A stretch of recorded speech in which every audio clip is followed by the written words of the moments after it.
Pues buen día, buena tarde ya a todas y a todos quienes se han conectado a este foro. Y pues bienvenidos a los profesores que nos acompañan.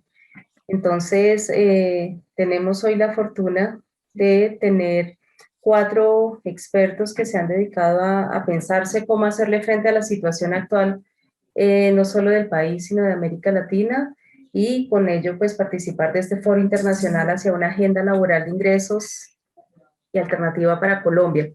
Este es un momento en donde este foro y en particular este tema que vamos a tocar aquí sobre empleo, educación para el trabajo y nuevas formas del trabajo, pues cae nada mejor que para la coyuntura actual.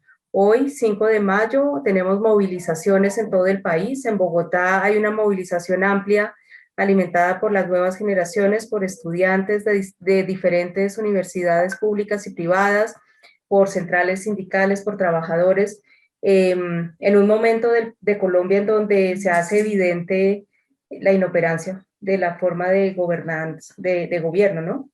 Entonces, un tema central a trabajar y ojalá construir, encontrar alternativas es este, de empleo, eh, formas alternativas para el trabajo y educación para el trabajo. Entonces, vamos a arrancar nuestro panel con el profesor Cuauhtémoc Cárdenas, ex candidato presidencial mexicano. Gracias por estar aquí, profesor.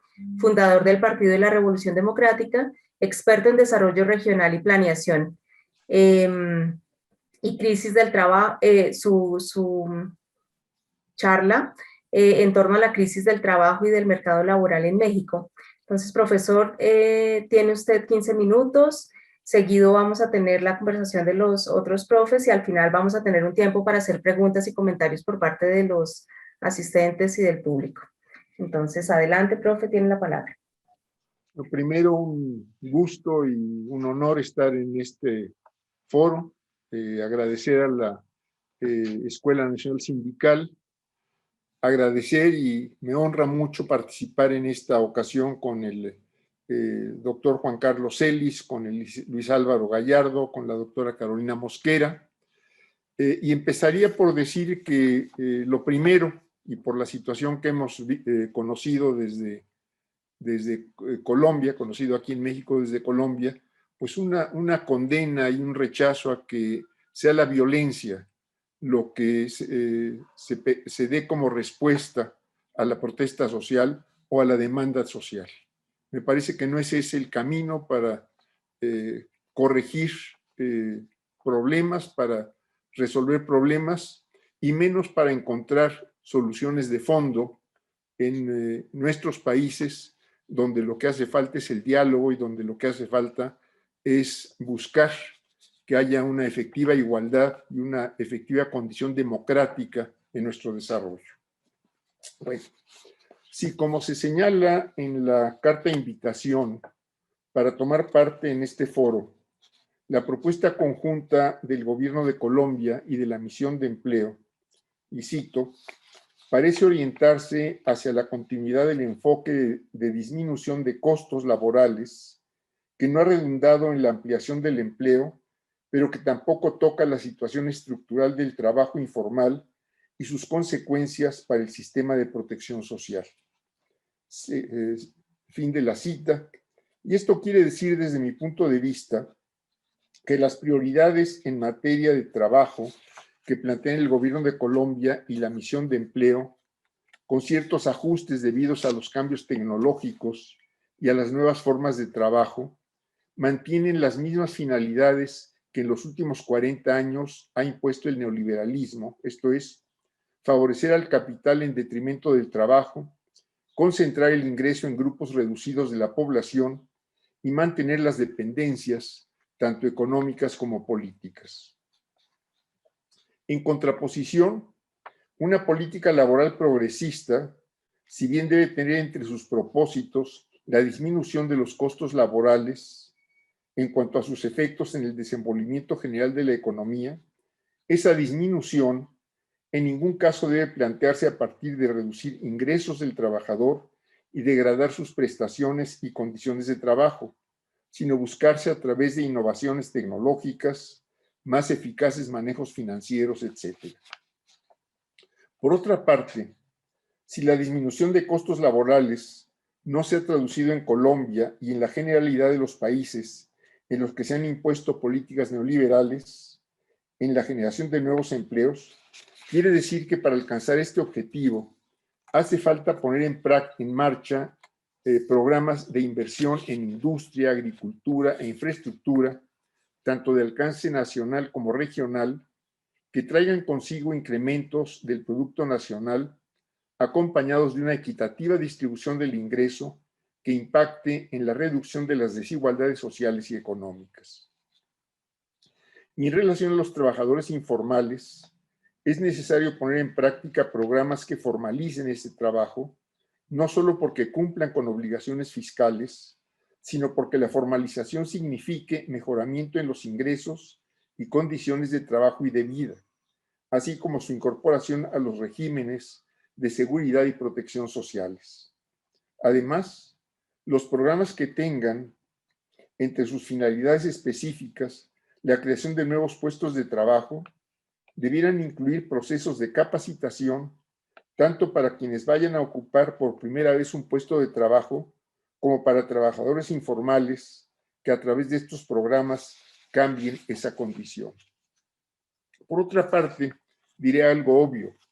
La política laboral es parte básica del conjunto de políticas de Estado cuya orientación y matices corresponden a un proyecto de nación, esto es, al proyecto de nación que se pretende desarrollar o que se está desarrollando.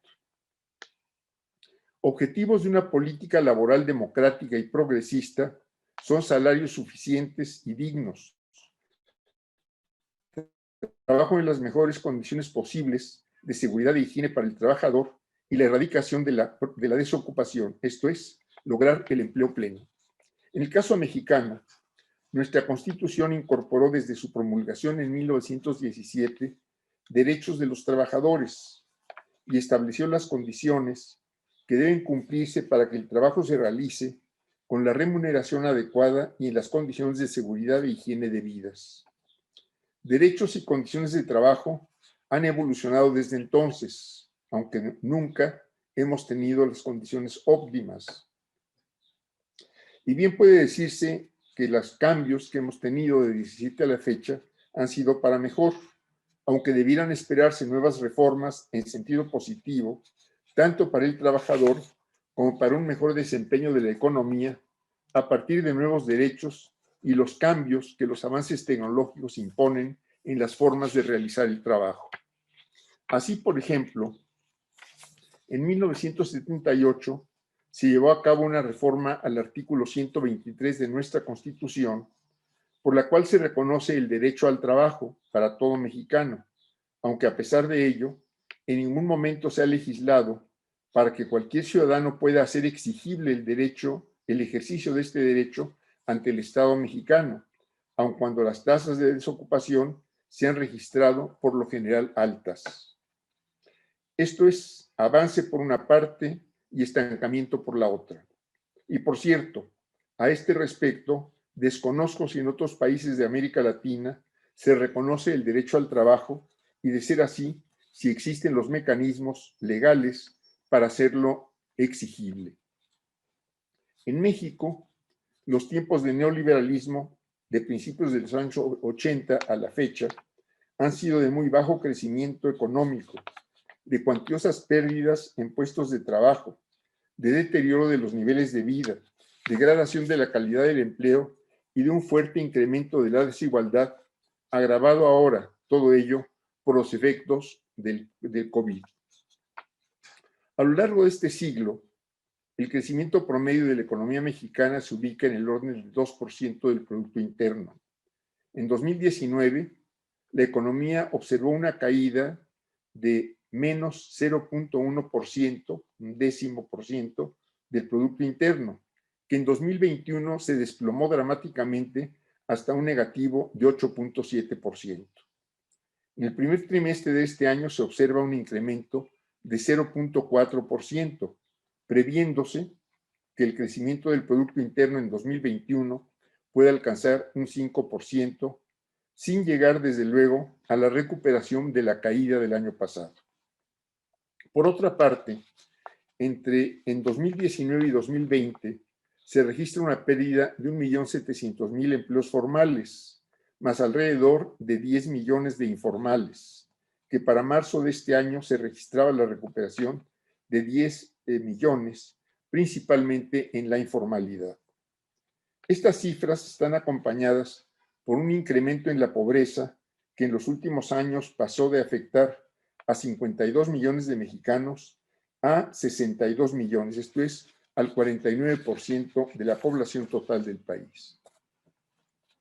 Efecto también de las políticas excluyentes del neoliberalismo es la gran desigualdad en la distribución del ingreso, considerándose que actualmente el decil de población con mejores condiciones económicas concentra entre el 58 y el 75% del ingreso.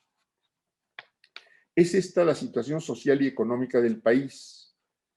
Se requiere, por tanto, tal como se ha manifestado con insistencia desde los sectores progresistas, la instrumentación con urgencia de políticas contracíclicas, de hecho, edificar un proyecto de nación que se corresponda con las políticas de lo que bien puede denominarse una democracia progresista. Considero que si se impulsa un proyecto nacional con esta orientación, debiera aspirarse a que hubiera condiciones óptimas en todos sentidos para los trabajadores. Libertad para organizarse y para negociar colectivamente, democracia sindical, salario suficiente y digno. En el caso de México, lo propondría equivalente al que rige en aquellas ramas y en los países con los que principalmente se intercambia y compite. Seguridad social integral, reparto equitativo entre el trabajo y el capital de las ganancias que generan los incrementos de productividad, capacitación para utilizar y beneficiarse de los avances tecnológicos, supervisión de los trabajadores en las contabilidades de las empresas y participación en la determinación del reparto de utilidades, así como en la organización de las labores dentro de los centros de trabajo. En los países afectados por el neoliberalismo, como son todos o buena parte de los de la región, es indispensable poner en práctica políticas con la clara finalidad de generar empleo, lo que significa fortalecer la formación de capital que no se logra con crecimientos escasos de la economía, como los observados en varios de nuestros países en las últimas 4 décadas. Habría que agregar además que la flexibilización de los mercados laborales, tal como la ha impulsado e impuesto el neoliberalismo, solo ha afectado los derechos del trabajador y precarizado los puestos de trabajo, por lo que si bien los avances tecnológicos demandan una mayor movilidad laboral, esta tendrá que corresponderse con la creación de nuevos instrumentos de protección, inspección y fomento mismo del empleo. Ahora bien, una política laboral no estará completa si no considera el constante fortalecimiento del salario, así como el reconocimiento y ejercicio de los derechos sociales esenciales como salud, alimentación, educación, cuidado infantil, vivienda y otros servicios sociales indispensables en una primera etapa vinculados al trabajo, no así en una segunda, en que debieran desvincularse y depender de los ingresos generales del Estado. Y con una visión más amplia hacia el futuro, deberá plantearse como parte de las políticas en materia de trabajo la creación de un sistema de protección universal del ingreso que permita a individuos y familias hacer frente a los costos o pérdida de ingresos ocasionados por eventos como la maternidad, la enfermedad, las incapacidades, la edad avanzada, la viudez y la orfandad, en este caso con esquemas de prestaciones no vinculadas al trabajo formal y sustentadas, por lo tanto, en impuestos generales. Con visión de futuro también, habría que plantearse la creación, como parte de una política laboral progresista, de un sistema de protección universal del ingreso, desvinculado del empleo formal y complementado con planes ocupacionales y programas de ahorro para el retiro para trabajadores de ingresos medios y altos. Una política laboral con estos contenidos solo será posible instrumentarla si la construcción de una democracia progresista en los países latinoamericanos se coloca por delante el rescate hasta lograr su pleno ejercicio de la soberanía nacional, interferida históricamente por el poder hegemónico, económico y político de los Estados Unidos. Poner fin a esas intromisiones ha sido hasta hoy la larga lucha de nuestros pueblos y por algún tiempo seguirá siendo la que demande el mayor esfuerzo. Este rescate, o sea, tornar equitativas las relaciones económicas y sin intromisiones políticas, en el caso de México lo imagino gradual. Ir uno a uno, rompiendo los eslabones de dependencia en las cadenas productivas y, por otro lado, desarrollando la institucionalidad necesaria para apoyar los cambios, haciendo valer en caso necesario la legalidad política nacional y la legitimidad de las decisiones soberanas reconocidas así por el derecho internacional. Será en cualquier caso un proceso de mediano o largo plazo lleno de presiones que habrá que sortear con inteligencia, respaldo social y cabal apego al derecho. Otra condición ineludible para desarrollar una democracia progresista es que la economía crezca de manera constante, sectorialmente equilibrada, ambientalmente sostenible y como elemento fundamental de la política social de un Estado socialmente responsable. Dentro del conjunto de las políticas económicas, la práctica fiscal tributaria debe permitir recaudar los recursos de inversión necesarios para impulsar crecimiento y desarrollo. En fin, de mantenerse las políticas vigentes, solo se agudizarán las desigualdades sociales, los desequilibrios económicos y las dependencias inaceptables en la construcción de un proyecto de democracia progresista. Deben, por tanto, plantearse ya los cambios, poniendo la vista siempre hacia adelante. Muchas gracias. Gracias a usted, profesor Cuauhtémoc. Gracias por el análisis, la perspectiva que nos plantea y finalmente de contradicciones y deudas históricas que se tienen no solo en Colombia, sino en México, ¿no? Ahí nos encontramos en estas realidades compartidas. Vamos ahora a escuchar la siguiente intervención. Profesor Luis Álvaro Gallardo, doctor y maestro en filosofía, economista de la Universidad Nacional de Colombia y actualmente es el director del programa de economía de la Universidad Colegio Mayor de Cundinamarca. Es experto en política pública, política educativa. Profesor Luis, adelante. Muchas gracias, Diana. Muchas gracias a todos los organizadores por este evento, a todos los panelistas que están acá compartiendo sobre estos temas. Y bueno, yo trataré de ser muy breve y dejar unos puntos de discusión centrales sobre una parte de lo que se discute en esta mesa. ¿Me escuchan bien, cierto? No hay ningún problema. Sí, profesor, lo escuchamos muy bien. Vale, muchas gracias. Bueno, yo voy a hablar de trabajo y educación y tal vez generar una propuesta o discutir una propuesta que yo llamo educación activa, como un elemento importante para lograr una mejor relacionalidad con el trabajo. Bueno, voy a comenzar a partir con unos grandes problemas que tiene la relación mundo del trabajo-educación hoy. Y parto con una pregunta, ¿cuál sería la función del sistema educativo en el sistema de producción actual? Más aún sabiendo cuando el sistema de educación colombiano y mundial tal vez está subsumido a la lógica económica. Una lógica económica que, como diría alguna vez Polanyi, se desarraigó y logró su autonomía, una autonomía de lo social bastante importante que hace que los demás actores se subsuman a él. ¿Sí? La educación sigue los parámetros y los criterios y es funcional a la lógica de producción. Bueno, eso eso es un poco problemático por muchas razones. La primera es una razón de hecho.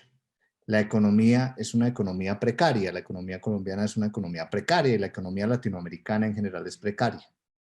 Y si la economía es precaria, pues no, y si la educación está subsumida a ella, pues no puede existirse una educación precaria, ¿cierto? Es un asunto casi lógico, es decir, si la educación está en función de un sistema productivo y el sistema productivo es precario, pues yo no puedo tener más allá de un sistema educativo precario. Y es precario en muchos sentidos. El primer sentido es la falta de pertinencia. Bueno, y ahora voy a hablar de qué entiendo yo por pertinencia. Es precario por la desigualdad en la cual está inserto, ¿cierto? Sabemos que hay brechas de acceso.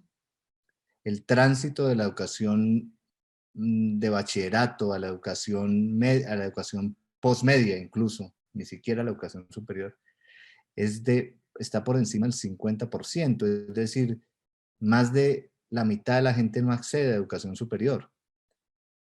Hay brechas de desigualdad que se manifiestan en muchos indicadores. Ahí sabemos que las peores pruebas de estado están en los sectores más vulnerables, porque el sistema educativo colombiano público todavía tiene una gran desventaja con el sistema privado en educación básica y media. El nivel de permanencia en las universidades es mucho más bajo en los estratos 1 y 2, sin ser estrato una buena medida, pero más el problema de la deserción está alrededor del 60% en este momento en estrato 1 y 2, mientras que está alrededor del 6% en estrato 5 y 6. Eso indica entonces que el nivel de habilidades, competencias que tienen los jóvenes es muy bajo. Tenemos brechas de género, que ya el doctor Bonilla en en la exposición general mostraba cómo el desempleo es mucho mayor en esta parte poblacional, pero en la educación también existe una brecha de género importante y existe una brecha digital pasmosa, ¿no? Entonces, tenemos un sistema complejo, complicado, y uno se hace la pregunta, en ese escenario, ¿para qué aumentar el nivel educativo? ¿Para qué aumentar la cobertura educativa si la gente va a salir del sistema, si la gente no va a poder mantenerse y adicionalmente si no hay empleo, ¿no? Entonces, ¿qué es lo que pasa? Que tenemos un sistema de educación que produce un conjunto de fuerza laboral que entra a un escenario donde no hay oportunidades, ¿no? Donde la informalidad es por encima del 50%, donde el desempleo está por encima de los 10 dígitos, del primer dígito, alrededor del 15%, donde la utilización de la capacidad de las empresas está alrededor del 70%. O sea, no hay mercado pues para que las empresas aumenten su actividad económica, donde los sistemas de productividad colombianos no logran tener los indicadores de los años 70, donde existe segmentación laboral, entonces un asalariado por uno de cuenta propia, decía hoy el profesor Bonilla.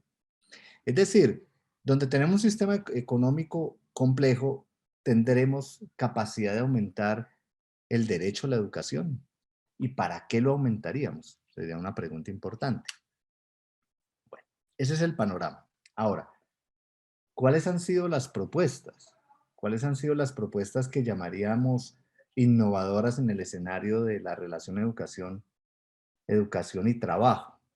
Pues la propuesta fundamental ha sido la flexibilización del sistema educativo. Con eso se busca aumentar coberturas, ¿no? Y se busca también, con ese sistema más flexible, lograr que las personas tengan niveles de formación diferenciales, ¿no? Entonces, ya sabemos, dice el argumento oficial, que necesitamos gente para el trabajo y que para esa gente para el trabajo, pues no es necesario estudiar tanto. Entonces, eso se ha ido metiendo, ¿no? Y nuestra legislación es muy fuerte sobre ello. Y uno diría, bueno, ahí hay un elemento que puede ser cierto, es decir, en términos de pertinencia al mundo económico. Necesitamos formación técnica, tecnológica, formación profesional, formación para el desarrollo humano, formación para el desarrollo de las tecnologías de la cuarta revolución industrial, etc. Pero lo que generamos ahí es una situación de mayor desigualdad. Entonces hay unas propuestas interesantes de poder generar sistemas flexibles que permitan tránsitos de niveles de educación, que dan apoyo, que funcionan a través de subsidios. Y bueno, es posible que en ese sentido se puedan cerrar brechas. Es decir, un elemento importante para que los estudiantes se puedan mantener en el sistema educativo y logren después ir al mundo laboral es mejorar las brechas cognitivas. Y tal vez los sistemas de formación por ciclos pueden ayudar a eso. Es decir, que las universidades, las técnicas y las tecnológicas se transformen un poco para generar una formación general básica que resuelva los problemas de las brechas de la educación media y adecúen al estudiante a una formación mejor, estilo modelo canadiense, ¿no? 2 años de ese tipo de educación antes de entrar a la educación propiamente superior. Eso es posible y eso puede ayudar al desarrollo de la formación técnica, tecnológica y profesional. Sin embargo, sigue existiendo el otro problema, es cómo la gente accede a la educación, perdón, al trabajo, porque eso solo garantiza que las personas se adecúan al mundo laboral de alguna manera, pero no garantiza que efectivamente entren al mundo laboral. Y en eso tengo que hablar de un tema que es fundamental a nivel mundial y que en Colombia ha empezado a tener mucho vuelo y es la famosa cuarta revolución industrial y los procesos de automatización. Entonces un poco se plantea que ante esta nueva situación se necesitan nuevas habilidades y acabar con los empleos repetitivos un poco, porque la automatización permitiría resolver ese problema. Bueno, hay dos temas muy interesantes. Lo primero es que el desarrollo de la cuarta revolución industrial, que tiene que ver con inteligencia artificial y demás, pues no genera empleo, realmente. O sea, la gran discusión sobre ese tema se ha centrado en qué habilidades hay que formar, pero sabemos hoy que no está generando el empleo. No está generando empleo suficiente para compensar el empleo que se elimina con la automatización, ¿no? Esa es un poquito la vieja idea de David Ricardo. A los empresarios no les importa el ingreso bruto de la sociedad, es decir, cuánta gente está empleada, sino la ganancia, el ingreso neto. O sea, es una idea muy ricardiana. Entonces, yo si tengo un sistema de automatización, no lo tengo que compensar con mejor y mayor empleo en otra parte. Y resulta que la cuarta revolución industrial está en el sector servicios y el sector servicios no es capaz de generar el empleo suficiente y además genera empleos inservibles, como diría Graeber en su libro. Entonces, hasta los mismos teóricos ortodoxos como Acemoglu dicen, este tipo de nuevas tecnologías no genera empleo. Lo único, podría generar empleo, y aquí va un punto fundamental de la propuesta, si el Estado interviene. Es decir, si el Estado genera las condiciones para un sistema de educación que tienda a esa cuarta revolución industrial, pero que además genere los empleos necesarios en ciertos sectores para compensar la pérdida del empleo por la automatización. Entonces, en Colombia no hemos dado esa discusión, hemos dicho necesitamos la cuarta revolución industrial, pero no hemos pensado el problema de cómo generar empleo con ese tipo de nuevas tecnologías. Bueno, entonces, ante ese nuevo panorama de la situación, es decir, educación flexibilizada, buscando nuevas habilidades y competencias, pues la propuesta que quiero plantear acá y para discutir es plantear la educación como un derecho, es partir, perdón, de la educación como un derecho y llegar a la educación activa. Pero la idea de educación como derecho en este caso la quiero plantear como una educación de tercera generación, de derechos de tercera generación. Es decir, la educación es un derecho de segunda generación, ¿cierto? Es un derecho de la interrelación humana, ¿no? Los derechos sociales y culturales, y en ellos está la educación. Pero resulta que también la educación genera interdependencias, y ese es un punto fundamental de la propuesta que quiero hacer de educación activa. Es decir, es un derecho colectivo. No es solamente un derecho social en el sentido de generar interrelaciones entre seres humanos, sino que es un derecho de la interdependencia humana. Y lo resumo con esta frase. La educación implica necesariamente el aprendizaje y la práctica de los derechos humanos en los espacios educativos. Es decir, la educación es un derecho porque todo el mundo tiene que tener derecho a educación, pero el derecho es interno también a la práctica educativa.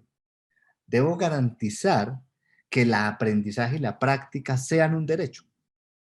Es decir, que debo garantizar que las personas que están en desigualdad educativa puedan ingresar a la educación y tener la capacidad de generar prácticas y aprendizajes educativos de calidad. Por lo tanto, yo no puedo generar educación de primera y segunda clase a las personas que tienen ingresos, darles un tipo de educación, y a las que no tienen unos espacios en las universidades públicas de alta calidad, pero el resto dispersado en institutos de garaje y demás, donde se les ofrece educación de baja calidad. Sin decir pues que la educación pública o privada colombiana en general sea de alta calidad. Entonces necesitamos una educación que garantice el aprendizaje y la práctica de los derechos. Es decir, que la educación sea un derecho no solamente en términos de garantizarle la educación, sino internamente garantizarle unos elementos fundamentales. Entonces la pregunta es, ¿cómo garantizamos el derecho en esa interdependencia? Entonces yo comenzaba diciendo que la educación estaba subsumida a las lógicas de mercado. Entonces, para que sea interdependiente debe romper con eso. Es decir, que la desincrustación y autonomía de la economía ahora debe ser reemplazada para un adecuado mundo del trabajo con la desincrustación de la educación de la economía. O sea, dejar que la educación tenga su propia autonomía y empieza a generar un conjunto de interdependencias desde ella misma para garantizar el aumento el aumento de posibilidades y generar una nueva pertinencia.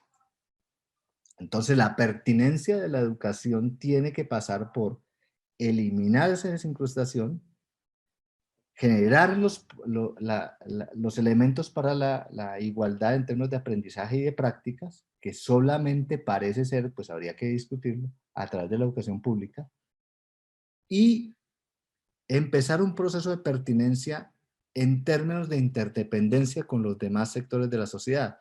Entonces, la educación, y es un poquito cambiar este chip. Uno siempre dice, o la gente dice, yo me educo para lograr que en el mundo laboral tener un mejor empleo. Entonces yo me educo para que en la sociedad pueda acceder a un mejor empleo público, privado, para contribuir con mi conocimiento a la sociedad. Entonces aparecen separados un poco. En esa lógica hay una cierta separación. Lo que se busca entonces no es eso. Lo que se buscaría es que desde la educación misma se generen las condiciones de los nuevos empleos. Es decir, que desde la educación se genere un sistema de investigación público, de ampliación del conocimiento público, que permita entender cuáles deberían ser las condiciones de la nueva industrialización colombiana. Es decir, hacia ese camino de la educación activa es que trato de plantear cómo garantizar el derecho a interdependencia de la educación, eliminando entonces su subsunción a la lógica económica. Dejaría ahí como elementos un poco de la propuesta para discutirla en el panel. Muchas gracias. De acuerdo, profesor Luis Álvaro. Muchas gracias por su propuesta y su planteamiento. Vamos a dar paso ahora a los profesores Carolina Mosquera y Juan Carlos Celi. Inicia la profesora Carolina Mosquera Vera. Ella es socióloga con especialización en análisis de políticas públicas de la Universidad Nacional de Colombia. Es integrante de la ACED, la Asociación Colombiana de Estudios del Trabajo, y investiga temas de participación política de las mujeres, violencia sociopolítica y estudios de género y trabajo. Adelante, profe Carolina, tiene la palabra. Muchas gracias, apreciada Diana, y es un gusto compartir con estas personas de altísimo nivel y este panel muy apropiado en el marco pues, del paro nacional y de las alternativas que se construyen desde la academia y bueno, sectores especializados en esto. Entonces también un saludo al profesor Luis Álvaro, a Cuauhtémoc y al profesor Juan Carlos Celis. Vamos a dividir como la presentación, que hace parte de un texto más largo, justamente pensado en clave de propuestas desde la misión alternativa de empleo. Entonces, inicialmente va el profesor Juan Carlos Celis a comentarnos un poco más introductoriamente de qué se trata esta propuesta, y yo hablaré de dos temas puntuales como para que podamos allí ir complementando la presentación. Entonces, no sé si quisieras también presentar al profesor Juan Carlos de una vez. Dale, gracias. Muchas gracias. Pensé que iban en el otro orden, pero está perfecto. Entonces, profesor Juan Carlos Celis es doctor en estudios sociales, sociólogo de la Universidad de Antioquia, magíster en estudios urbanos regionales de la Universidad Nacional de Colombia, sede Medellín, y es el coordinador del área de investigaciones en la Escuela Nacional, coordinador del área de investigaciones de la Escuela Nacional Sindical de 1995 a 2005. Actualmente es profesor de sociología en la Universidad Nacional de Colombia y hace parte también, es miembro de la ACED, la Asociación Colombiana de Estudios del Trabajo. Profesor Juan Carlos, tiene la palabra. Bueno, muchas gracias, Diana. Muy honrado de compartir este panel con Cuauhtémoc Cárdenas, pues que es un líder político de América Latina, con el profesor Luis Álvaro Gallardo, nuestra hermana universidad aquí, el Colegio Mayor de Cundinamarca, con Carolina, que bueno, venimos trabajando en este tema, y todos los que aquí nos acompañan en esta transmisión de Zoom.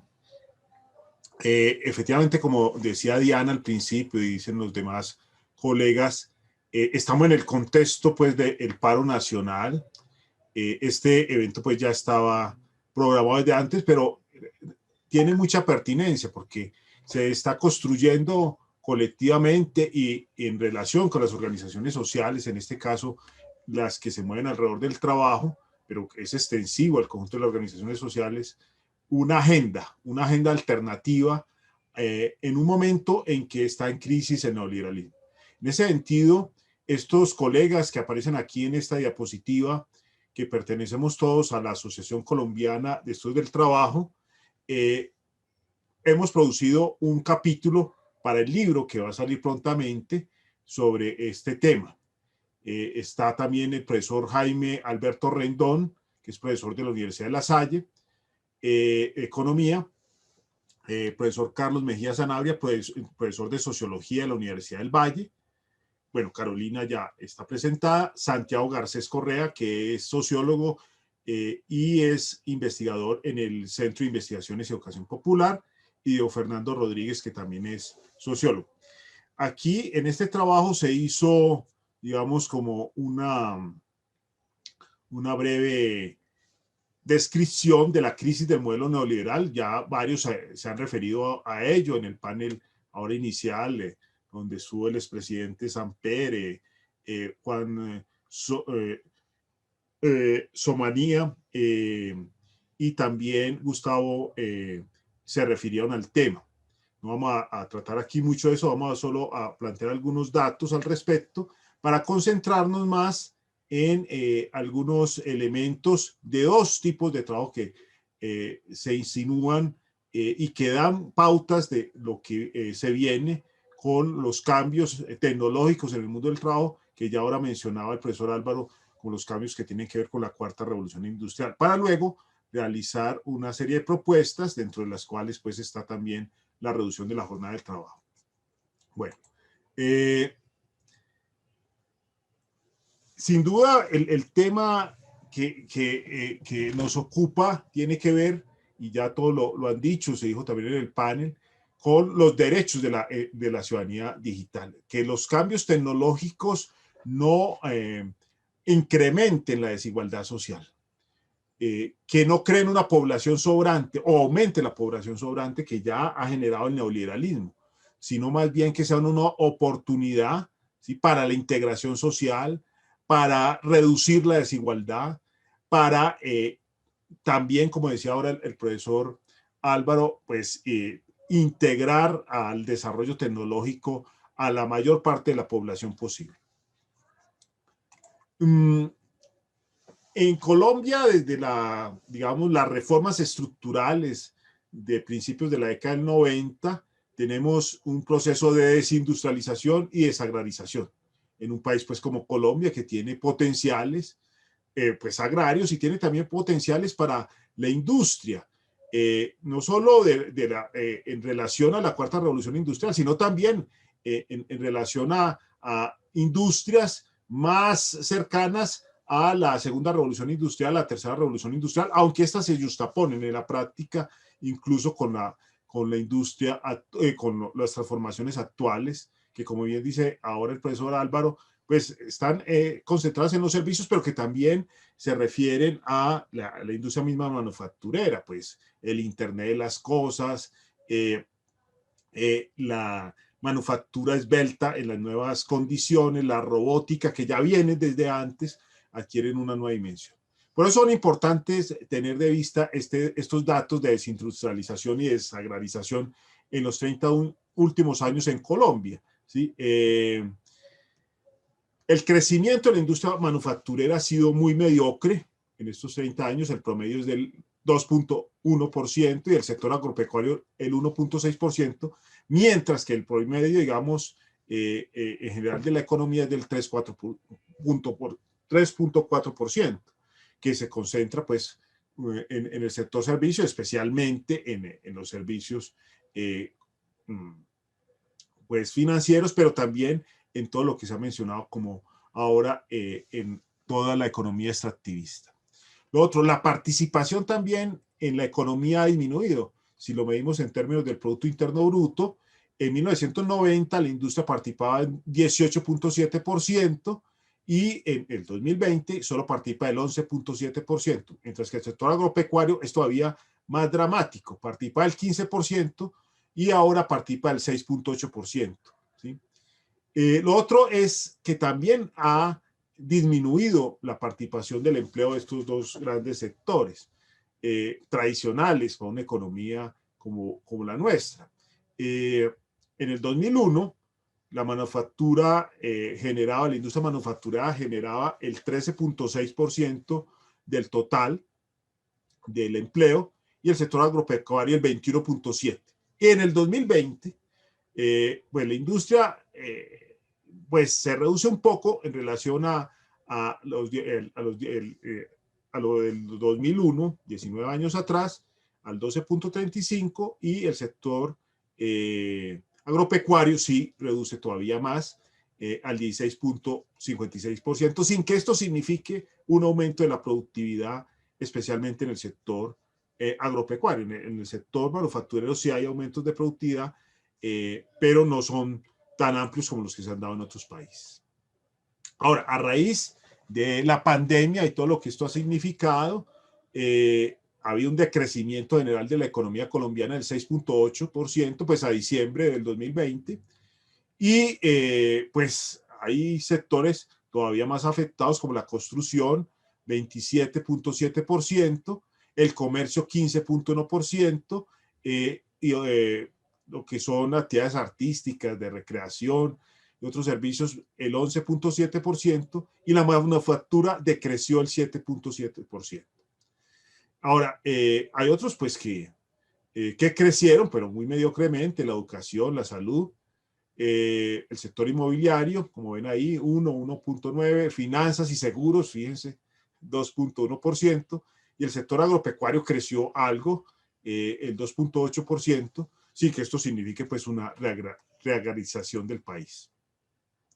La tasa de desempleo pues está por las nubes, el 18.2%, pues estos son cifras a diciembre, pues ahora están actualizadas por el DANI en el primer trimestre. No lo hicimos para acá para poder comparar con los otros datos que teníamos para presentarles. Y digamos en el total del país fue el 15.9% frente al 10.5% del 2019. Eso pues en términos absolutos significa que hubo un crecimiento, como ven en la diapositiva, de 944,000 personas más en el desempleo, pero esto oculta el de que las mujeres no salieron pues a buscar empleo, se han dedicado a los temas del trabajo doméstico, a los asuntos del trabajo del cuidado, y muchas de estas pues no aparecen como población dentro de la población económicamente activa, y por eso este puede ser una cifra que habría que revisar a futuro. Bueno, ahí pues aparecen otras cifras sobre desempleo y demás, no me voy a detener en esto, simplemente para entrar y no, esto de pronto la audiencia tiene más información.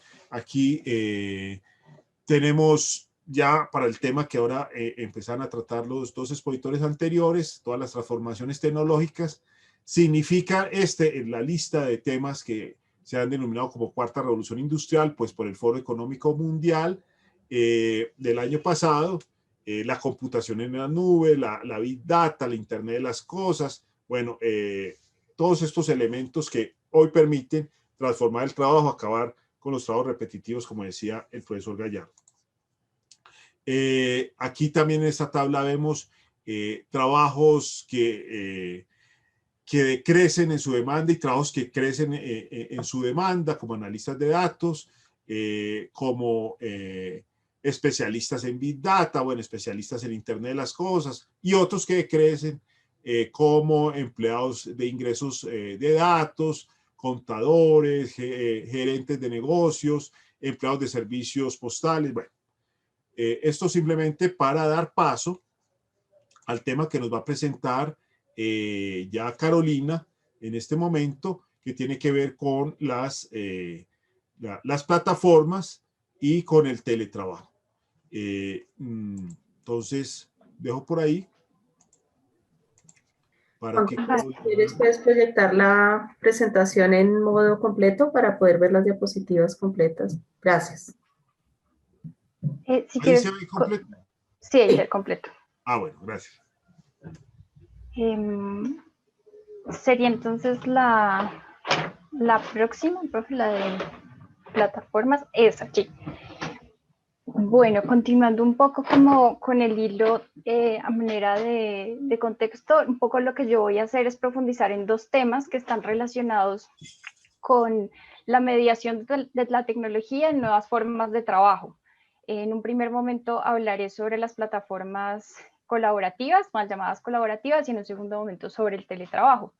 Entonces, el uso del adjetivo colaborativo generalmente encubre que hay otro tipo de relaciones donde en lugar de generarse como una intermediación entre usuarios, digamos, en una relación horizontal, si se quiere, que es como tradicionalmente se venden las plataformas colaborativas, entre comillas, lo que hay es una explotación, si se quiere, de condiciones de vulnerabilidad con personas que no son reconocidas como trabajadoras, pero que lo son, y en condiciones pues que no guardan ningún tipo de protección en el marco del derecho laboral. Entonces, el colaborativo puede engañar un poco porque se puede presumir que hace parte de la economía solidaria o cooperativa, pero pues no tiene que ver con esto, sino con pues un sector en exponencial crecimiento y que, como digo, explota condiciones de vulnerabilidad de personas que no han podido integrarse al mercado de trabajo para pues abaratar costos y un poco sustraer pues mayores ganancias. En el caso de este tipo de economías, en el 2017 a nivel mundial,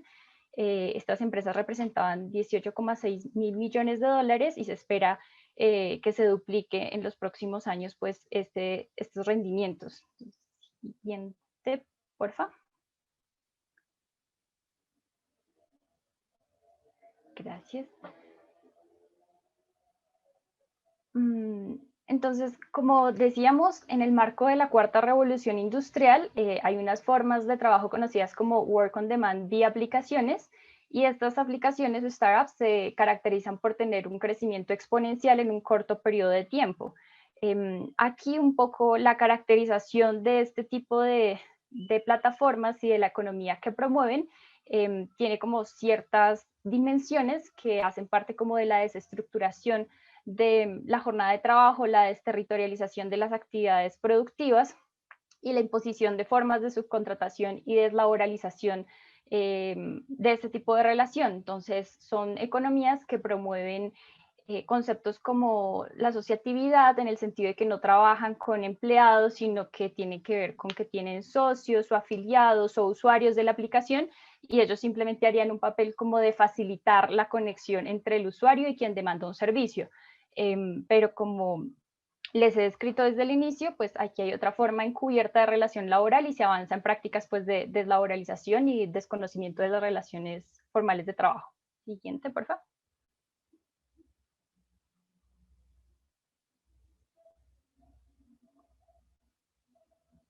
Y bueno, esto en el marco de la cuarta revolución industrial se llama pues gig economy y se califica como el término de gig worker. Y esta relación no está regulada adecuadamente por las legislaciones internacionales y pues mucho menos aquí en Colombia, afectando directamente a las personas que subsisten a través de estas aplicaciones, porque conduce a una desprotección de los trabajadores y trabajadoras y a escenarios, por supuesto, de precarización laboral.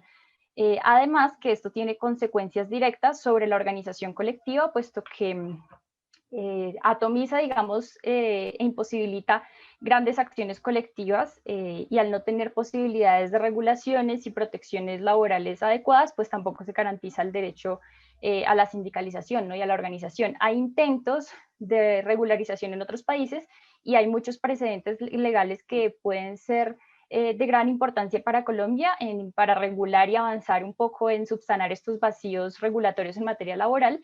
En Barcelona y en Madrid ha habido avances en este sentido, donde se reconoce la relación laboral existente entre los riders y la empresa pues Deliveroo. Entonces como que sí hay avances importantes a nivel internacional, pero a la hora de incorporarlos en la legislación colombiana pues también hay un lobby de estas empresas donde pues se intenta permanentemente que no se avance de manera, digamos, continua y contundente en reconocer esta relación laboral. Entonces allí como que hay vacíos que hay que reconocer y también intentar avanzar desde una perspectiva que identifique la relación laboral, no solamente en garantizar un mínimo piso de protección, que son algunas de las propuestas que contemplan los proyectos de ley que están en curso en este momento en el Congreso, pero que siguen diciendo que hay, digamos, unos autónomos que no son trabajadores, sino colaboradores, ¿no?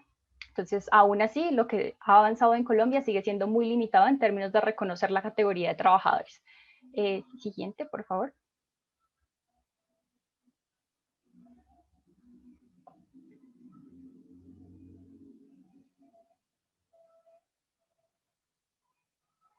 Y digamos, algo relevante aquí también, y esto es una elaboración que hacen el compañero Diego y Santiago frente al tema de las plataformas digitales, y es que hay unas condiciones de trabajo que tradicionalmente no se presentan, digamos, cuando se valora esta economía, que tiene que ver con que en Colombia las jornadas, y bueno, internacionalmente también está el Observatorio de Plataformas que ha identificado esto en otros países de América Latina, en plataformas como Rappi, que es como un unicornio colombiano, pero que ya está extendido en varios países de América Latina. Y las jornadas de estos trabajadores y trabajadoras pueden llegar hasta las 16 horas. Hay accidentes de tránsito permanentemente porque es una labor de alto riesgo, especialmente para quienes trabajan en la mensajería urbana. Hay bloqueos injustificados por parte de las aplicaciones. Entonces, todo esto, si se enmarcara en el derecho laboral, digamos, en Colombia el Código Sustantivo del Trabajo tendría también unas regulaciones específicas, pero como no existe y como todo hace parte como de esta economía gig controlada muchas veces por un algoritmo, pero que detrás tiene desarrolladores de software y detrás también tiene una visión específica de empresa, pues no es de alguna manera inspeccionada pues por el Ministerio del Trabajo a través de las inspecciones de trabajo. Entonces sigue habiendo como una relación muy asimétrica de recursos y de poder que por supuesto afecta a las personas pues más precarizadas, que en este caso son trabajadores y trabajadoras, que según FEDesarrollo en una encuesta que hicieron son 200.000 personas aproximadamente que trabajan en plataformas en Colombia y en promedio ganan 785.000 pesos al mes, mucho menos de un mínimo. Entonces hay algunas propuestas que hemos concebido, digamos, desde este grupo de trabajo, que ahorita más adelante presentará el profesor Juan Carlos, pero también parten por reconocer que incluso cuando estas plataformas intentan avanzar en, por ejemplo, reconocer el pago de la seguridad social, sigue siendo muy limitado en términos de avanzar en identificar adecuadamente a estas personas como trabajadoras, ¿no? Entonces, como que sigue habiendo como profundas limitaciones y esto también se articula con vulneraciones al derecho a la libertad sindical y a la organización colectiva, ¿no? Incluso hay persecución permanente a líderes y lideresas sindicales del sector y un poco lo que se trataría es de pensar formas alternativas que propicien pues un diálogo social como lo ha recomendado la OIT y avanzar en el reconocimiento de la relación laboral que pues allí está establecido y que en la siguiente diapositiva, por favor. En Colombia, en el Código Sustantivo del Trabajo, esto está determinado por 3 dimensiones, que es subordinación, salario y horario, y como que se haga de manera personal. Y esto se cumple en el caso de las economías, entre comillas, colaborativas. Entonces, con la propuesta va en la dirección de reconocer este vínculo, pero también de vincular en el marco de un diálogo social amplio a las trabajadoras y trabajadoras de este tipo de aplicaciones. Siguiente, por favor.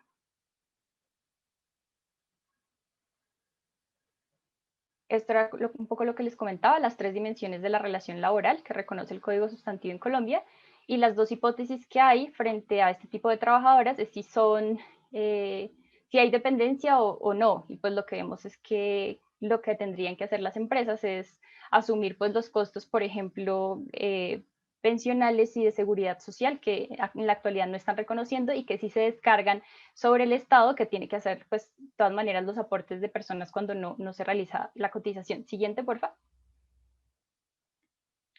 Y eso es como un poco lo que queríamos contar en materia de plataformas digitales.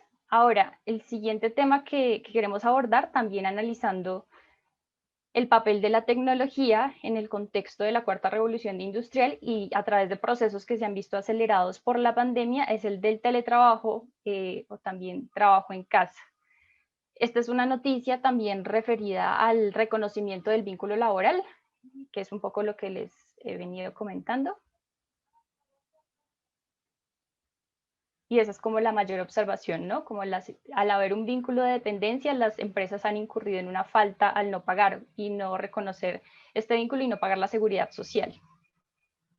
Siguiente. Y esa es una sentencia que también sirve como precedente pues, legal para motivar y avanzar en el reconocimiento de la relación laboral. Siguiente.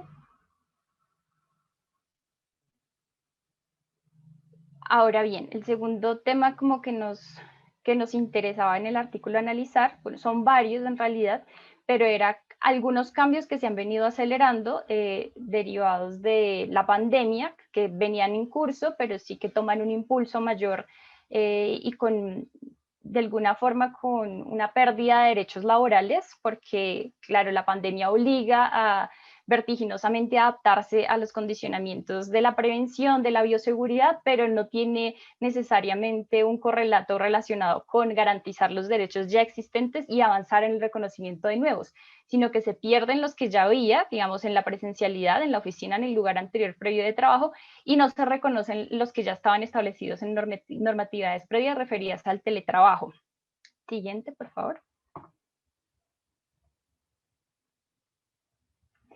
Entonces, a esto es que me refiero. El teletrabajo en Colombia está regulado por la ley 1221 de 2008 y tiene como una serie de criterios que van en consonancia con la normatividad internacional y las recomendaciones de la OIT. Por ejemplo, implica voluntariedad, es decir, que solo se puede realizar si las partes trabajadora y patronal están de acuerdo, y también tiene como una consideración respecto a el tiempo de descanso de las trabajadoras, pero lo que se hace cuando llega la pandemia a Colombia es sacar una circular, la 021 de marzo de 2020, relacionada con el trabajo en casa.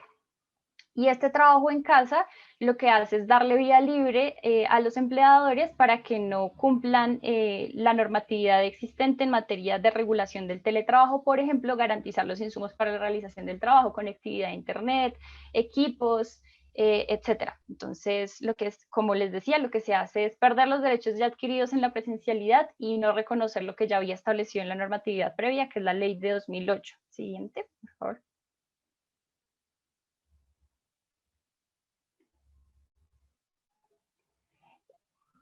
A manera de contexto, en 2018, según el Ministerio de las TIC, había 122.278 personas teletrabajando. El año pasado esta cifra alcanzó los 3 millones, pero sabemos que es mucho más alta, solo que estas son como las cifras disponibles. Y un poco lo que se dice tradicionalmente, incluso cuando surgió el teletrabajo en los 80, como en el marco de la crisis del petróleo en Estados Unidos, era que era una forma de trabajo con muchas virtudes porque ayuda a reducir los desplazamientos de las trabajadoras, disminuye la contaminación, permite de alguna manera conciliar el tiempo de trabajo remunerado y el no remunerado, especialmente para las mujeres, madres o personas a cargo del cuidado, y brinda la posibilidad de trabajar a personas que tradicionalmente no pudieran vincularse al mercado de trabajo, como personas con discapacidad. Sin embargo, el correlato que poco se hace visible en estas manifestaciones de las virtudes del teletrabajo tiene que ver con que es una precarización del trabajo en general, porque se hace una transferencia del riesgo del capital al trabajo, especialmente cuando no se aplica la legislación ya establecida, como es el caso de Colombia. En encuestas que se han hecho acá por la Central Unitaria de Trabajadoras y la Universidad del Rosario, y también por entidades como la CRIP, que es de industriales en Colombia, el 86% de las personas no se les garantiza las condiciones para realizar su labor. Esto es una encuesta del año pasado. Y las empresas afirmaron que en un 63,41% los colaboradores, no los llaman trabajadores tampoco, han aumentado su productividad. Entonces, lo que vemos es que lejos de aplicarse la regulación existente, sí, lo que ha habido un poco es una intensificación del trabajo en el marco de esta nueva forma que es el trabajo en casa. Siguiente, por favor.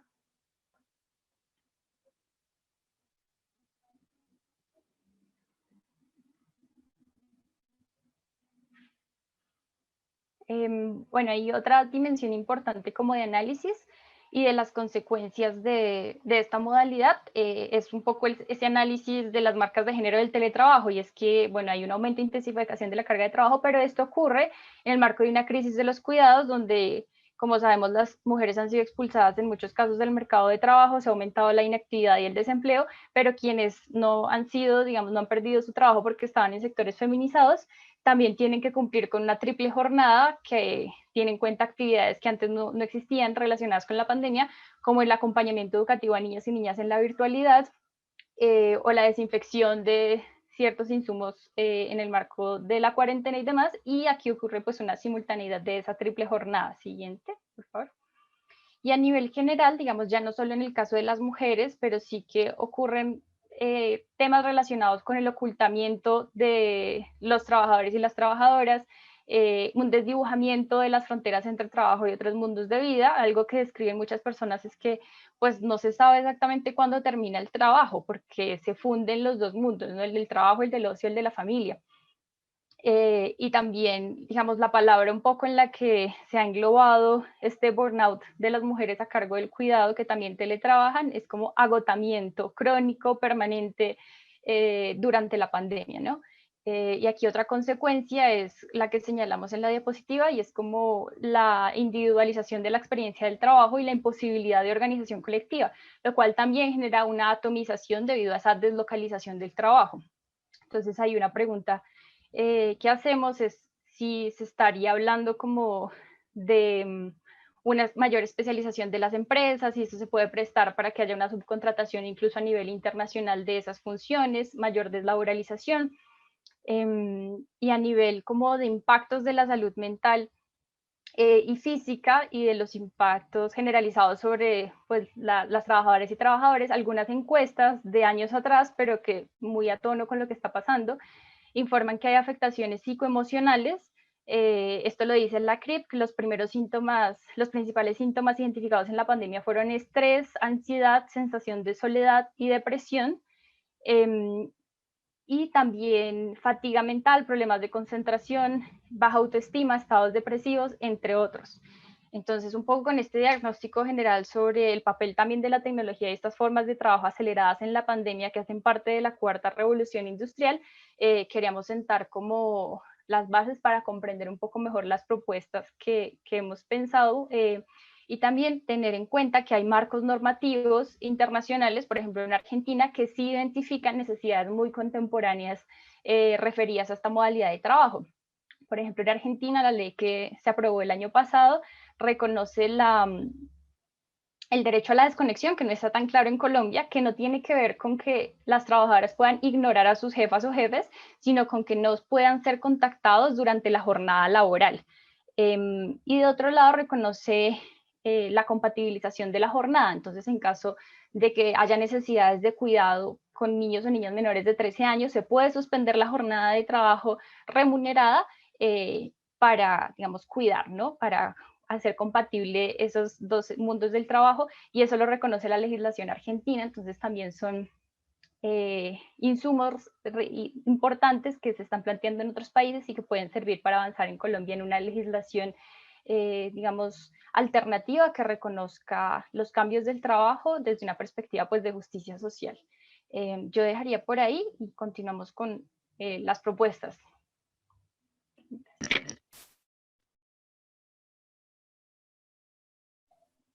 Listo, entonces, Muchas gracias. adelante. Creo que Diana nos va a ayudar a compartir la presentación porque ha habido problemas desde acá para poderla compartir. Enseguida la tenemos.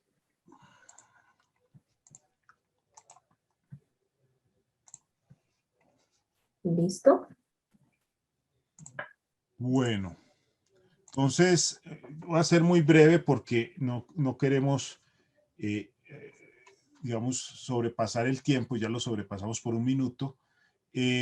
Bueno, una propuesta que ahora la podemos dejar para discutir es la de la reducción de la jornada de trabajo. Creemos que una forma de apropiarse de estos cambios tecnológicos es precisamente la reducción de la jornada de trabajo, distribuir trabajo, que el desempleo tecnológico que se cree no recaiga sobre esta negativa consecuencia, no recaiga sobre los trabajadores y las trabajadoras, sino que precisamente a través de la reducción de la jornada de trabajo se pueda paliar esa situación. Más adelante, pues simplemente la dejo ahí. Ahora, si hay inquietudes al respecto, la podemos ampliar en qué consistiría, cómo se podría hacer y demás. Aquí hay algunas ideas y algunas justificaciones de por qué pensar hoy una reducción de la jornada de trabajo. Es un tema que para muchos sigue siendo tabú, pero creemos que efectivamente es hora de volver a retomar una propuesta que ya pueda tener 2 siglos, precisamente en el desenvolvimiento del capitalismo, que a mayor desarrollo tecnológico pues se pueda aliviar la lucha por la existencia de las personas, reduciendo su jornada de trabajo. El capitalismo en buena parte se caracteriza por copar el tiempo de las personas. Hoy ese copamiento del tiempo de las personas no está solo en las horas que se puede estar en la oficina, en el piso de la fábrica, prestando un servicio, sino que ha copado no es lo que antes era el tiempo de ocio, y algunos también plantean que hasta el sueño. Sigamos, por favor. Bueno, aquí ha habido mucho de diapositivas al respecto, pero como les digo, no me quiero detener ahí. Vamos hasta la diapositiva que dice alternativas productivas y regulatorias, ¿sí? Bueno, eso. Entonces, la próxima, muchas gracias, Diana. Ya frente a la desindustrialización, planteamos muy rápidamente la financiación y la reconversión industrial de las MIPYMES, pues esta financiación debe ser estatal, un replanteamiento de los acuerdos comerciales y pues priorizar nuestros mercados cercanos, ya se dijo eso, ahora necesitamos integración latinoamericana, volver por esa senda que se ha perdido en los últimos lustros. Continuemos, por favor. También a las empresas transnacionales exigirles transferencia tecnológica a las industrias locales, generar asocio entre el gobierno, empresa y sector educativo. Seguramente eso nos va a hablar ahora más el profesor Gallardo. Siguiente, por favor.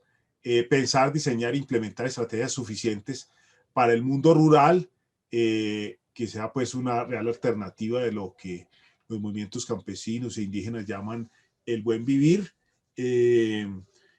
Y otras propuestas aquí, pues, que no me puedo detener a enunciar. Vamos directamente a las de, todos estos tienen que ver también con un apoyo en ciencia y tecnología para el agro, reconocimiento ya aquí en lo que tiene que ver con las plataformas es una regulación de las mismas, no existe y por eso hay arbitrariedades, muchas arbitrariedades en ella, no se la reconoce en sus relaciones laborales, hay que generar precisamente una legislación para que se dé esto y no tengan que recurrir estas personas a tutelas y a intrincados procesos judiciales para exigir sus derechos, ¿sí? Sino que exista un marco precisamente para que esta relación se establezca como una relación efectivamente laboral. Mejoras en el funcionamiento, perdón, la anterior, mejoras en el funcionamiento de las plataformas en relación con la transparencia, el acceso a la información y a la eliminación de sanciones arbitrarias. Que las y los trabajadores puedan rechazar tareas sin consecuencias negativas y cubrir los costos del trabajo perdido debido a problemas técnicos en la plataforma. Esos son algunos temas, problemas que salen precisamente de las investigaciones que han realizado, por ejemplo, Santiago Garcés y Diego Rodríguez, con las cuales estamos de acuerdo y hoy proponemos aquí en este foro.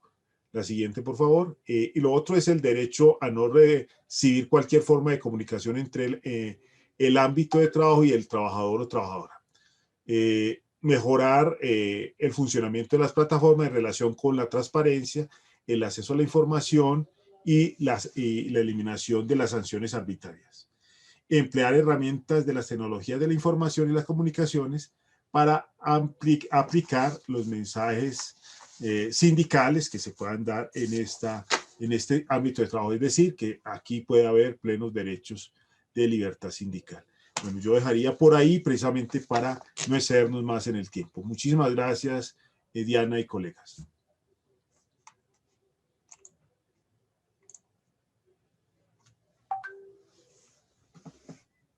Bueno, pues muchísimas gracias a ustedes, profesores Cuauhtémoc, Luis Álvaro, Carolina y Juan Carlos.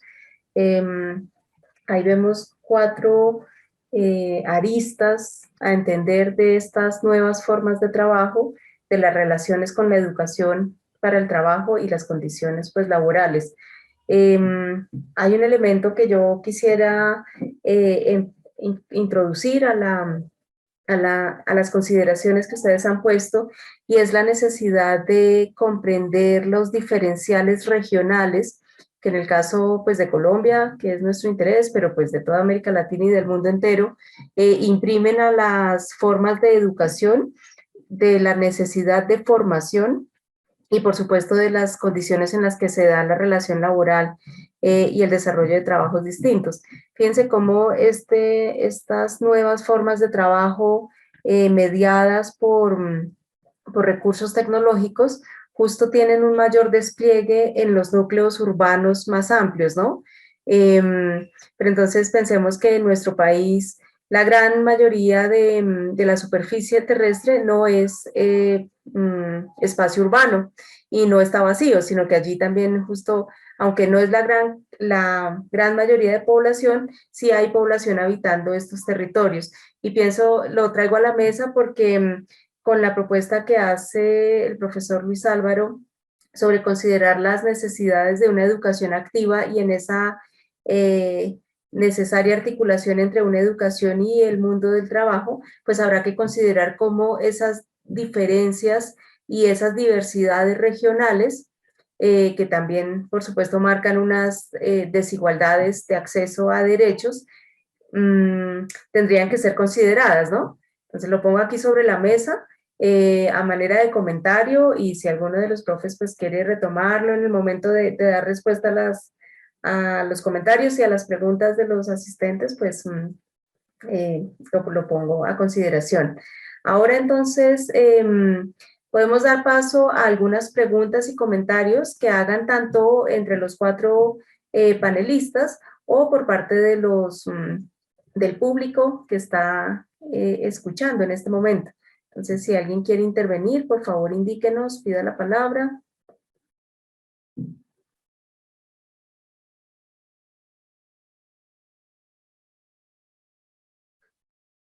Mientras se animan, no sé si de los panelistas alguno quisiera aprovechar para ampliar alguno de los puntos que ha quedado en mención. Felipe Ramírez ha pedido la palabra, adelante. Sí, hola, ¿ahí me escuchan? Sí.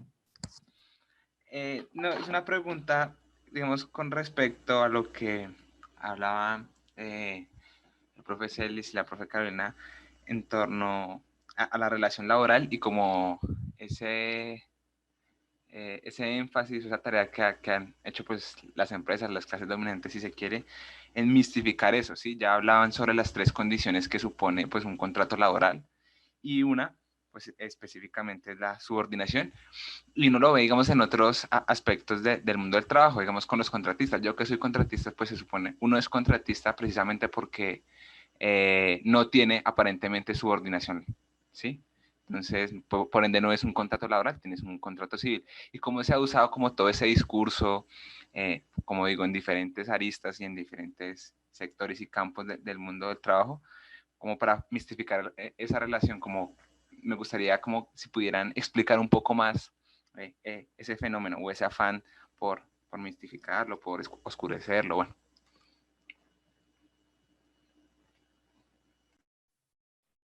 Bien, si hay algunas otras preguntas, podemos hacer una ronda inicial.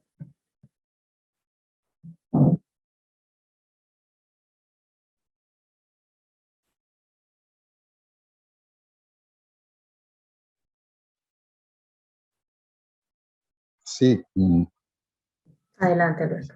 buenas. Buenas. Quisiera, Alberto Orgulloso, quisiera hacer como los comentarios y una pregunta. Queda que evidencia, con todo lo que ya se ha dicho, que la raíz del problema es el modelo de desarrollo colombiano y la forma como ese modelo colombiano diseñó, adecuó institucionalidad del trabajo para precarizar. Entonces, responder ante ello con un nuevo modelo para el trabajo y para la educación supone modificar el modelo de desarrollo. Primera consideración. Lo segundo, modificaciones en la organización, la estructura del trabajo y la educación son 2 conexiones fundamentales para responder a las nuevas dinámicas de transformación productiva y del trabajo.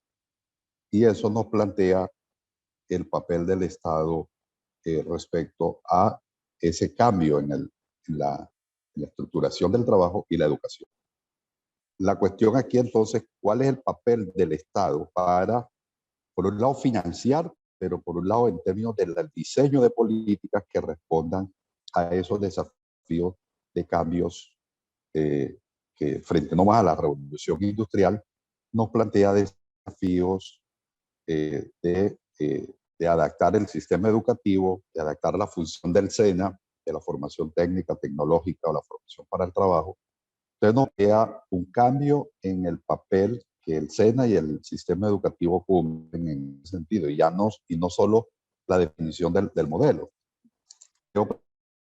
Creo muy, digamos, sugestivo y nos invita como a que ese puede ser un camino a las posibles alternativas del modelo flexible del profesor Gallardo, pero nos plantea un cambio en la política educativa colombiana. Entonces, ¿cómo introducir esas demandas, exigencias en cambios en la política educativa, en el papel del SENA, digamos, no solo en términos del financiamiento, que es lo que está planteado en la propuesta inicial de la parafiscalidad, sino del papel rector en cuanto a responder a las necesidades de ese nuevo paradigma del trabajo en relación con el modelo de desarrollo. Gracias.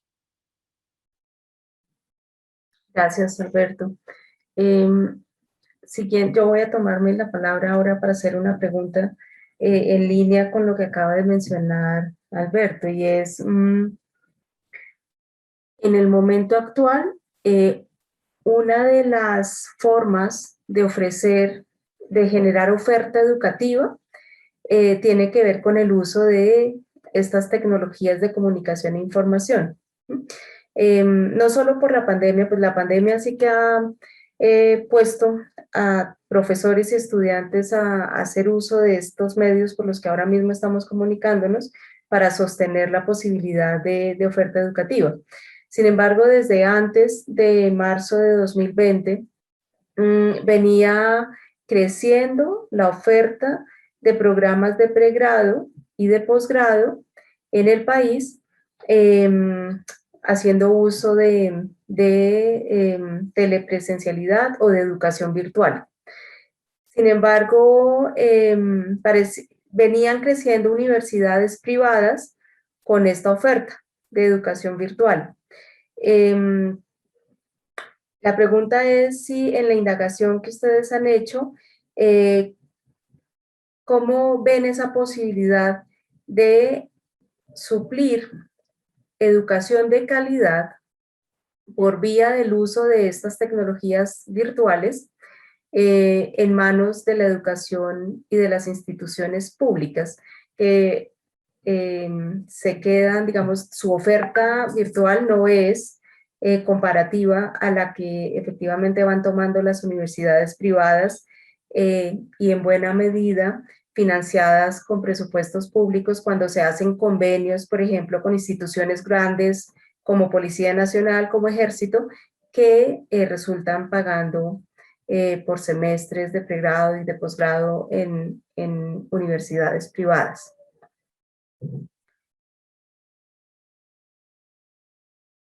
Sí, les propongo entonces, profesores Cuauhtémoc, Luis, Juan Carlos y Carolina, que hagamos una ronda allí de respuestas.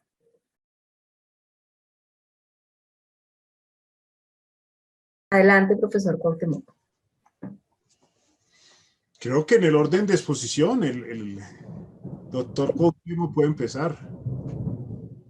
Bueno, yo creo que lo que nos están planteando en general es la necesidad de adecuar tanto las políticas educativas como las de trabajo y la de creación de trabajo a un modelo. Y un modelo, si lo queremos, pues que sea democrático, justo, equitativo, pues tiene que tener estos valores en su diseño.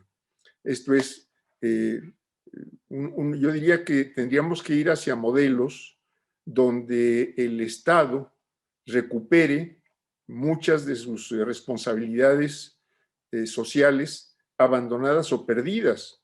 Esto es la responsabilidad de generar empleo, la responsabilidad de ofrecer una educación de calidad que tome en cuenta lo que aquí se ha señalado, las características regionales, tanto de la población como de las estructuras productivas, como de los recursos aprovechables en un momento dado, Y esto requiere de estados socialmente responsables.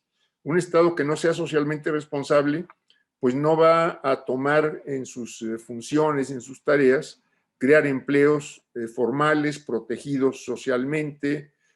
Trátese de empleos llevados a cabo en las formas tradicionales o trátese de empleos llevados a cabo ahora con los cambios tecnológicos, el trabajo en casa, el trabajo a distancia, etcétera, donde en muchos casos, yo diría en todos los casos de nuestros países, pues tiene que avanzarse en el reconocimiento de los derechos del trabajador y de las obligaciones, en su caso del empleador, para la protección social de estos trabajadores. Esto es, me parece que tenemos que empezar por el principio. Y el principio es el modelo de desarrollo, el modelo de crecimiento que queramos desarrollar, y si lo queremos equitativo y lo queremos democrático, pues tenemos que adaptar legislaciones, tenemos que adaptar programas de trabajo, tenemos que adaptar pues cuáles son las condiciones que el Estado puede generar en los distintos sectores para que se cumpla esta finalidad de equidad, de modernización, de aprovechar los avances tecnológicos también en favor de las condiciones de trabajo, de vida y de protección de los trabajadores.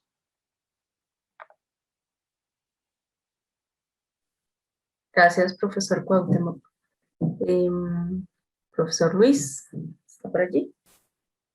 Sí, gracias. Qué pena, me pasé al celular porque estoy ya en un problema del paro acá institucional. Bueno, escuché pues muy atentamente lo que Alberto dijo, y un saludo especial pues para Alberto. Hace mucho tiempo que no lo veo, pero es un amigo importante. Mire, yo sí creo que hay que reformar el sistema educativo en general, ¿no? Un gran obstáculo de las transformaciones que se puedan dar tiene que ver con eso. Es decir, sin la reforma institucional, la reforma de la Ley 30, en función del aumento del conocimiento público, es imposible, claro, porque usted puede pedir una reforma como las que existieron en el momento de Santos y demás. No, yo creo que hay que pensar en la reforma radical, en una reforma que ayude a que la educación sea activa en el proceso, y es necesario que eso tenga que ocurrir. Y habrá que hacer el debate sobre qué educación se quiere, y por eso un poco la propuesta mía es hacer una educación activa que garantice el derecho a la interdependencia de la educación. O sea, una noción de autonomía en términos de corresponsabilidad con la sociedad, no autonomía torre de marfil de la educación también, ¿no? Que puede ser el otro extremo. O una base al mercado o una totalmente alejada de las situaciones de la realidad. No, hay que buscar otro tipo de educación centrada en una investigación. Yo creo que los expositores que me siguieron fueron muy claros en procesos de reindustrialización y reagrarización, pero eso necesita una educación activa. Y para eso necesitamos una reforma educativa. Y entonces, con respecto a la otra pregunta, me parece a mí que la educación privada está en una gran crisis. Yo creo que la educación privada en Colombia se ha mantenido por el apoyo estatal. O sea, no solamente, antes era solo en investigación, ahora apoya en todos los escenarios, incluso en el escenario formativo. Y eso es un poco terrible, porque, y no es estar en contra de la educación privada, sino que realmente su poder está en función de una gran cantidad de subsidios públicos. Entonces, ¿eso qué muestra? Que sin embargo, la cantidad de estudiantes antes de pandemia iba cayendo.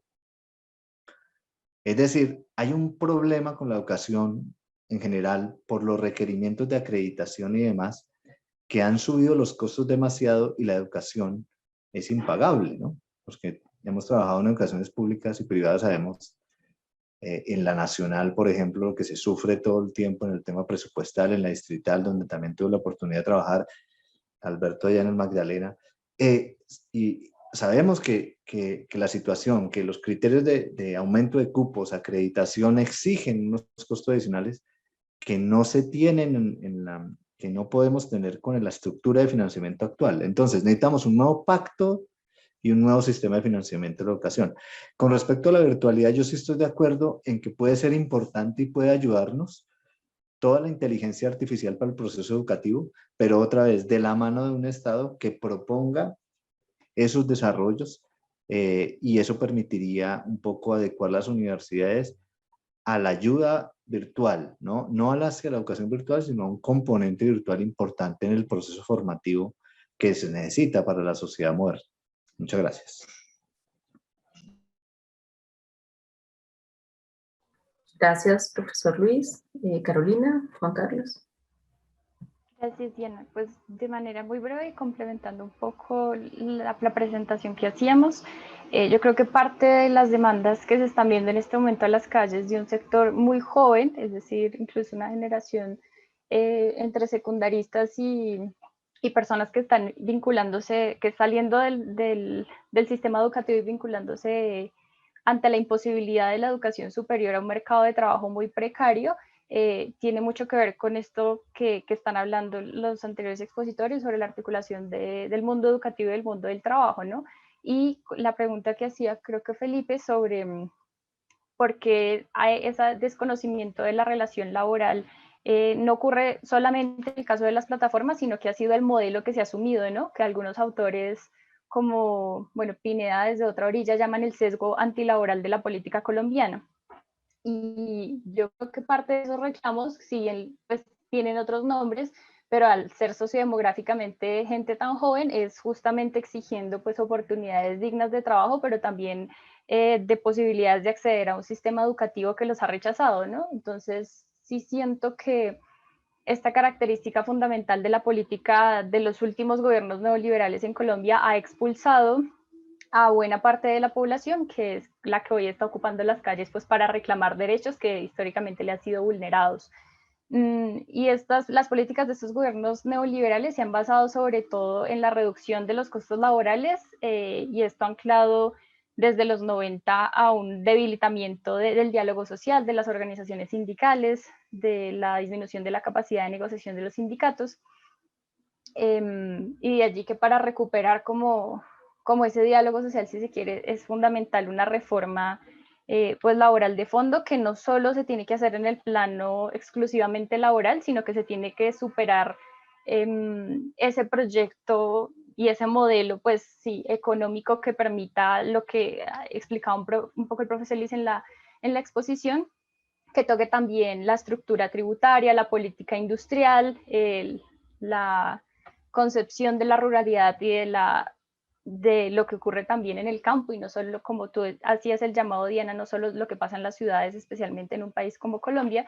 Entonces sí siento que allí puede haber como alternativas que son las que se están reclamando en este momento en las calles por un sector que ha sido atravesado por el permanente desconocimiento de oportunidades a nivel laboral y pues educativo. Y frente a lo que decía Felipe como de la figura también de los contratistas, yo creo que esa ha sido como la nueva, pues no tan nueva, pero sí hace parte como de ese mecanismo de deslaboralización y de borramiento de las relaciones laborales, que también lo han hecho a través de figuras como las SAS o los contratos sindicales, y que justamente es como uno de los mayores obstáculos para la organización colectiva, ¿no? Porque es como un mecanismo de control que siempre merma la organización y atomiza a la clase trabajadora.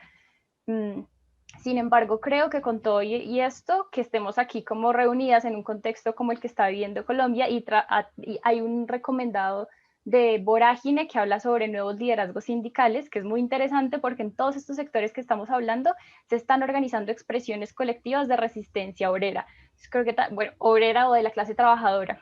En las plataformas hay lideresas sindicales como Carolina Evia, también en el sector de contratistas. Entonces creo que hay personas desde diferentes sectores, así como va empujando la cuarta revolución industrial, también se va actualizando la resistencia. Entonces creo que la invitación es como pues, a seguir conectando como la reflexión y la acción, y a pues impulsar estas transformaciones que requiere como el país, ¿no? En materia educativa y también laboral, y que es lo que están pues aclamando en este momento en las calles, siento yo. Sería como eso. Gracias, Carolina. Juan Carlos. No, pues yo creo que muy completa la visión que dan los colegas, la colega, efectivamente las transformaciones que se vienen sucediendo en el mundo del trabajo tienen distintas formas de expresión que no siempre se ven conectadas con los oficios, con las ocupaciones, con los procesos de trabajo. Y efectivamente los malestares que hoy estamos viendo tienen que ver en parte con lo que aquí está sucediendo, en lo que hoy estamos analizando. Se está hablando pues de la economía, fundamentalmente tiene ese término, que es un término más periodístico. Los niños ni estudian ni trabajan, ¿sí? Es una población muy amplia que muy posiblemente, nos faltan estudios sin duda, pero muy posiblemente es buena parte de los que hoy se están manifestando tanto en las ciudades como en el sector rural. Y lo otro es lo que se denomina el precariado, que en buena parte es una forma de desacople, como decía Carolina ahora, entre la educación y lo que demanda el aparato productivo. En ese desacople hay incluso en algunos sectores de la población y en países aparece como un fenómeno muy amplio, sectores que están altamente calificados, pero que encuentran trabajos muy precarios, trabajos interrumpidos, una gran flexibilidad.